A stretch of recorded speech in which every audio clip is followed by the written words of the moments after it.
Welcome back to day 21 of the 100 horror films in 31 days. Got in three films today.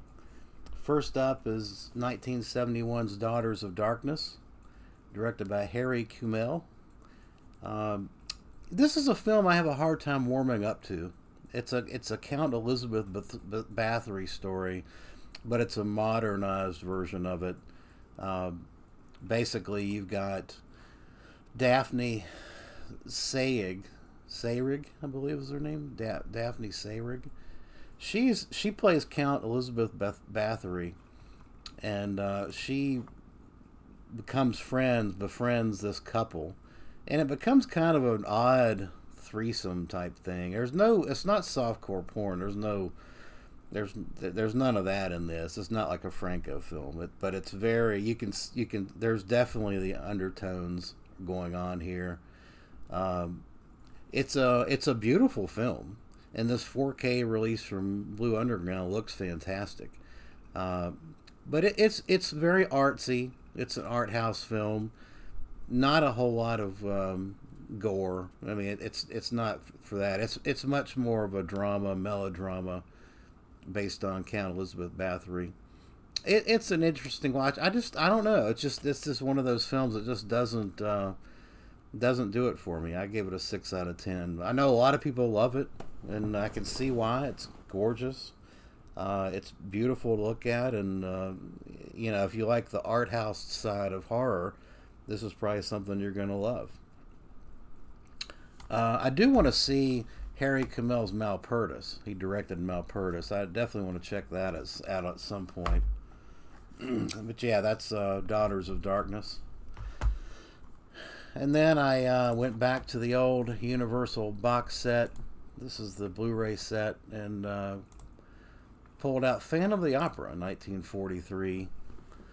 This time Claude Rains is taking up the honors, and boy, this is a tough watch. Of all the Universal films, this is a tough one for me to get through. I mean, it's now if you like opera and you like opera singing, you're gonna love it. And this is another one. It's beautifully shot, gorgeous Technicolor.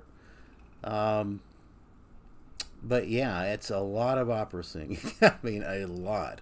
And the opera singing to me, I mean, is just kind of ear-piercing screeching to me. I mean, it just gets on my nerves. I don't know.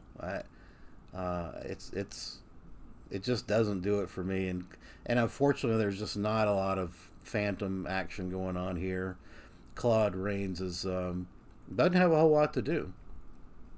His makeup at the end, I mean, in today's eyes, a good plastic surgeon could fix him up in probably one or two surgeries. I mean, it's very, very low key phantom, deformed phantom, as opposed to say Lon Chaney Sr. But uh, I don't know what they were going for with this. I mean, I think they were trying to appeal to the females and the people that love opera, because it really is very operatic. But anyway, yeah, I give it a 6 out of 10. It's not bad. It's just not my cup of tea.